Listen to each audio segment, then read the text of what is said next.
আজকে হোলি খেলতে সেরকমটা ভাবিনি তো কি হয়েছে প্রথম থেকে বলছি। So hello guys, back to my mini blog. সকাল সকাল বেরিয়ে পড়লাম আমার বন্ধুদের কাছে যাওয়ার জন্য। আর এদিকে আমার কাকু আমার আগে আবির মেখে নিয়েছে।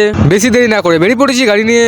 অর্ধেক রাস্তা আসতে না আসতে আমাদের দুজনকে আবির মাখিয়ে দিয়েছে। তো আমরা চলে এসেছি মেন রাস্তায়। আমরা এখন যাবো রথতলায় এসে আমরা হাইওয়েতে উঠে চলে এসেছি বাড়ির কাছে। আর আমার কাকু আমাকে এখন নামিয়ে দিয়ে যাচ্ছে বাড়ি।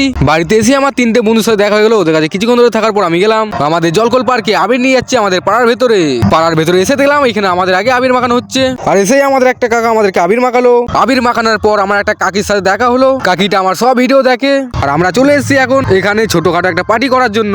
আমাদের পার্টি হয়ে যাওয়ার পর সবাই যে যার পেরেছে গেঞ্জি জামা ছিঁড়ে যাচ্ছি পাড়াতে। সবাই আবির মেখে নিয়ে পাড়াতে এসে দেখলাম সবাই আবির ঠাবির মেখে নিয়ে নাচ করছে। ওদের নাচ দেখতে দেখতে গেলাম আমার বন্ধুগুলোর কাছে। তো সবাই দিচ্ছি নাচ করছে, তো আমিও পাগলের মতো নাচ করছি। নাচ করার সময় দেখা হলো আমার একটা দিদির সাথে। পাগলের মতন অনেকক্ষণ ধরে নাচ করার পর চলে এলাম আমার সব কাকিদের কাছে। সবাই আবির মেখে ভূত হয়ে গেছে। সবার সাথে ছোট্ট একটা ভিডিও করে এলাম যেখানে সব বন্ধুগুলো কাদা মেখে নাচ করছে। ওদের কাদা মেখে নাচ করা দেখার পর আমিও কাদা মেখে সব বন্ধুগুলোর সাথে এখন যাচ্ছি চান করতে। তো আমরা সবাই চলে এসেছি চান করতে। আর আমি এখন করবো চান। আমার চান করা কমপ্লিট আর আমি চলে এসেছি মাঠেতে। তো মিনি ব্লগটা শেষ করছি, বাই বাই।